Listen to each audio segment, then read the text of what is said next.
You also saw Elon talking about the incredible infrastructure that he's building.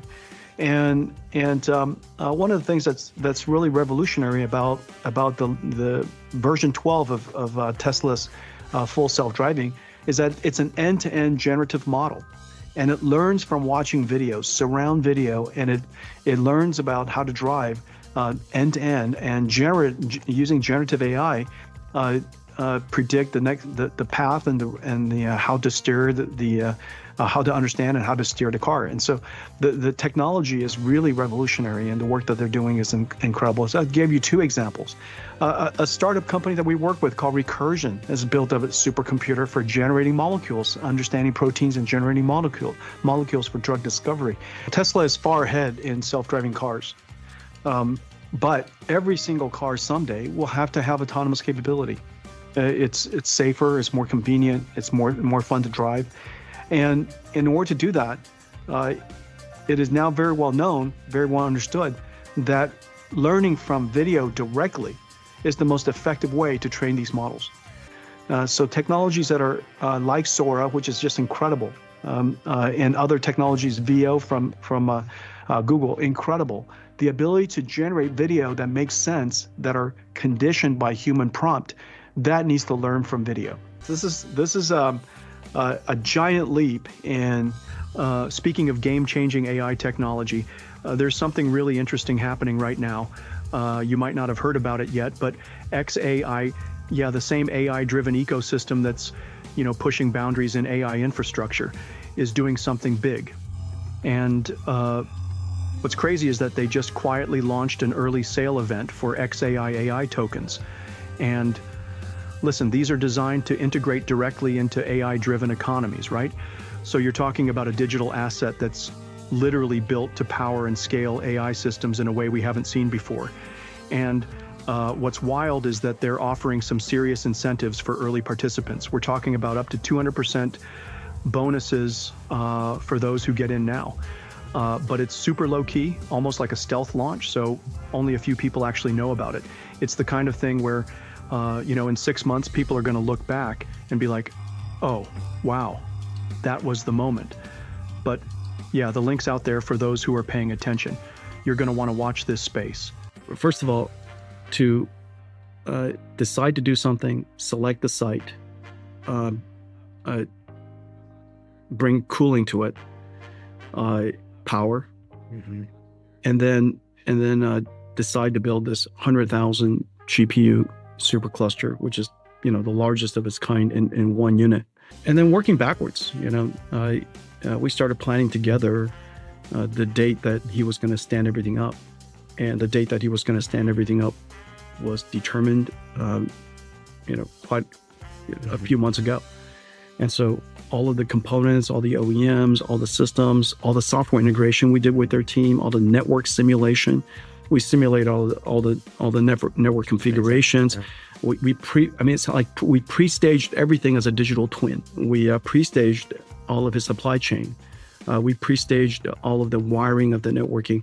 We even set up a small version of it, kind of just a first instance of it. Ground truth, if you will, reference zero, system zero, before everything else showed up. So by the time that everything showed up, everything was staged. All the practicing was done, all the simulations were done, and then the massive integration. Even then, the massive integration was a monument of gargantuan teams of humanity falling over each other, wiring everything up 24/7, and within a few weeks, the clusters were up. I mean, it's really it's really a testament to his willpower and how he's able to think through mechanical things, electrical things, and overcome what is apparently extraordinary obstacles. I mean, what was done there is the first time that a computer of that large scale has ever been done at that speed. Unless our two teams are working, from the networking team, the compute team, the software team, the training team, and the infrastructure team, the people that the electrical engineers to the software engineers all working together. Yeah, it's really quite a feat to watch. Just the tonnage of electronics that had to come together. I mean, it'd probably be worth just to measure it. I mean, it's tons and tons of equipment. It's just abnormal.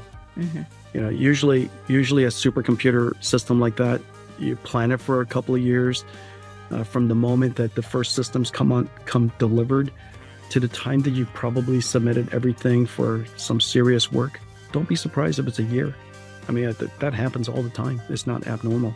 Now, we couldn't afford to do that, so we created, a few years ago, there was an initiative in our company that's called Data Center as a Product. We don't sell it as a product, but we have to treat it like it's a product. Everything about planning for it and then standing it up, optimizing it, tuning it, keep it operational. The goal is that it should be, kind of like opening up your beautiful new iPhone, and you open it up and everything just kind of works. Now, of course, it's a miracle of technology making it like that, but we now have the skills to do that. And so if you're interested in a data center, you just have to give me a space and some power, some cooling, and we'll help you set it up within, call it 30 days. I mean, it's pretty extraordinary. Nothing is, no laws of physics limits, but everything is going to be hard. And of course, is it worth it? Like you can't believe, to get to something that we would recognize as a computer that so easily and so able to do what we ask it to do, what otherwise general intelligence of some kind. Even if we could argue about, is it really general intelligence, just getting close to it is going to be a miracle. We know that. And so I think there are endeavors to try to get there, right? I think, of course, OpenAI and Anthropic and X and, of course, Google and Meta and Microsoft. And this frontier, the next couple of clicks up that mountain, are just so vital. Who doesn't want to be the first on that mountain? I think that the prize for reinventing intelligence altogether, it's too consequential not to attempt it. And so I think that there are no laws of physics. Everything is going to be hard.